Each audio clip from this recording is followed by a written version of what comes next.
แล้วก็ไม่เคยเสียใจด้วยครับว่าการอภิปรายในครั้งนี้อภิปราย152ครั้งนี้อาจจะเป็นครั้งสุดท้ายในชีวิตการเมืองผมก็ไม่ใช่เป็นเรื่องที่เป็นความลับอะไรทุกคนก็ทราบดีอยู่ว่าชีวิตทางการเมืองคนผมตอนนี้ก็แขวนอยู่บนเส้นได้แต่ผมพร้อมที่จะเดินจากไปอย่างผู้ชนะครับไม่ได้มีอะไรติดค้างใจอีกต่อไปยิ่งได้การเห็นการที่เพื่อนสสที่อยู่รอบร้อมผมไม่ว่าจะเป็นรุ่น1หรือรุ่น2ในการอภิปรายใน 2-3 วันที่ผ่านมาผมก็รู้สึกเบาใจไม่มีอะไรที่จะต้องค้างคาอีกต่อไป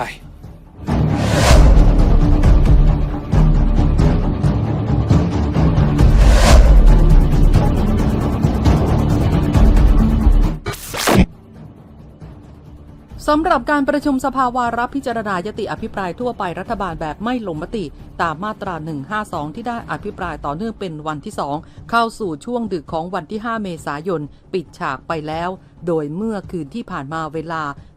1:20 นาทีนายพิธาลิ้มเจริญรัตน์ สสบัญชีรายชื่อประธานที่ปรึกษาหัวหน้าพรรคก้าวไกลอภิปรายปิดเป็นคนสุดท้ายว่า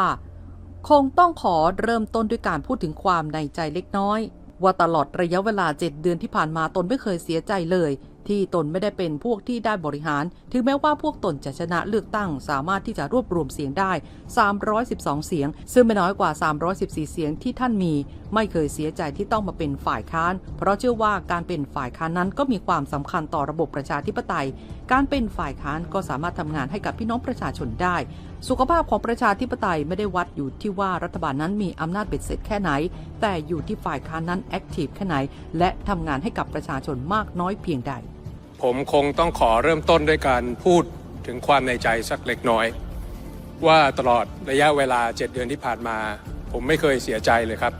ที่ผมไม่ได้เป็นพวกที่ได้บริหารถึงแม้ว่าผมจะชนะเลือกตั้งสามารถที่จะรวบรวมเสียงได้312เสียงก็ไม่ได้น้อยกว่า314เสียงที่ท่านมีไม่เคยเสียใจด้วยที่ต้องมาเป็นฝ่ายค้านเพราะผมก็เชื่อว่าการเป็นฝ่ายค้านนั้นก็มีความสำคัญต่อระบบประชาธิปไตยการเป็นฝ่ายค้านก็สามารถทำงานให้กับพี่น้องประชาชนได้สุขภาพของประชาธิปไตยไม่ได้วัดอยู่ที่ว่ารัฐบาลนั้น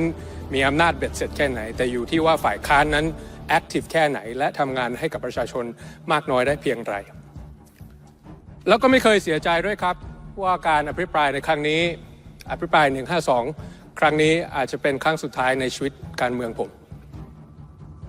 ก็ไม่ใช่เป็นเรื่องที่เป็นความลับอะไรทุกคนก็ทราบดีอยู่ว่าชีวิตทางการเมืองคนผมตอนนี้ก็แขวนอยู่บนเส้นได้แต่ผมพร้อมที่จะเดินจากไปอย่างผู้ชนะครับไม่ได้มีอะไรติดค้างใจอีกต่อไปยิ่งได้การเห็นการที่เพื่อนสสที่อยู่รอบร้อมผมไม่ว่าจะเป็นรุ่น1หรือรุ่น2ในการอภิปรายใน 2-3 วันที่ผ่านมาผมก็รู้สึกเบาใจไม่มีอะไรที่จะต้องค้างคาอีกต่อไปแล้วก็มั่นใจว่าสิ่งที่จะเกิดขึ้นกับพรรคของผมไม่ว่าจะเป็นการยุบพรรคไม่ว่าจะเป็นการทำลายพรรคก้าวไกล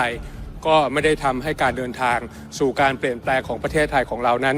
หายลงไปเผลอๆยิ่งยุบพรรคจะยิ่งทำให้พวกเราไปถึงเส้นชัยที่เราต้องการจะทำได้เร็วมากขึ้นด้วยซ้ำไปถึงผมจะไม่เสียใจแต่ผมเสียดายครับท่านประธานยิ่งได้ฟังการชี้แจงของครม.การฟังชี้แจงของรัฐบาล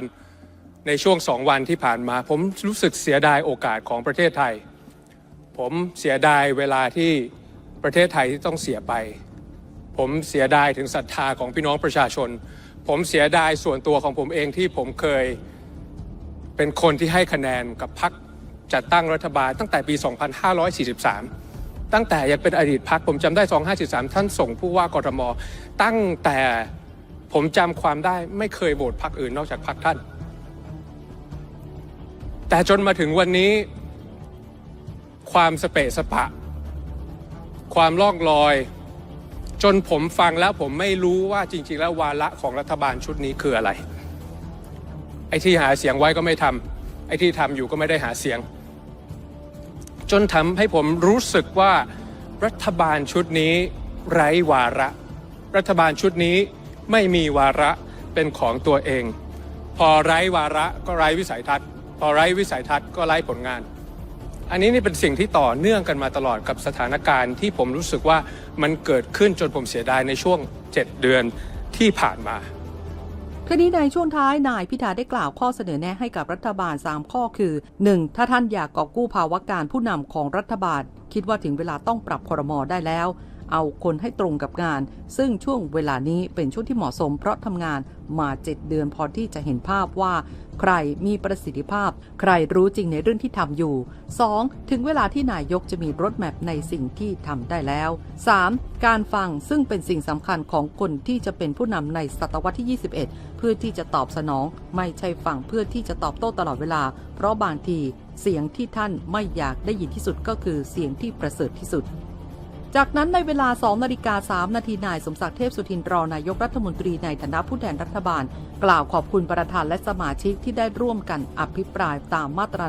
152 ซึ่งถือเป็นเครื่องมือสำคัญของการทำหน้าที่สสตามรัฐธรรมนูญรัฐบาลขอรับไว้ด้วยความขอบคุณและจะได้นำข้อห่วงใยเหล่านั้นไปประกอบการพิจารณาปรับปรุงการดำเนินงานทุกภาคส่วนในการขับเคลื่อนนโยบายของรัฐบาลเพื่อให้ประชาชนมีความสุขลดความเหลื่อมล้ำและขับเคลื่อนการเติบโตทางเศรษฐกิจอย่างยั่งยืนต่อไปต่อมานายวันมูฮัมหมัดนอมบะทาประธานสภาผู้แทนราษฎรซึ่งทำหน้าที่ประธานในที่ประชุมได้กล่าวขอบคุณสมาชิกและวิปทั้งสองฝ่ายและได้สรุปผลงานสมัยสามัญประจำปีครั้งที่ 2 ระหว่างวันที่ 12 ธันวาคม 2566 ถึง 9 เมษายน 2567 และได้อ่านพระราชกฤษฎีกาปิดสมัยประชุมและสั่งปิดการประชุมในเวลา 2:15 นาทีรวมเวลาอภิปรายทั้งสิ้นจำนวนกว่า 36 ชั่วโมงมาร่วมสนับสนุนท็อปนิวส์นำเสนอความจริงได้แล้ววันนี้เพียงกดปุ่ม Super Thanks แล้วเลือกจำนวนเงินตามที่ต้องการได้เลยครับขอบคุณครับ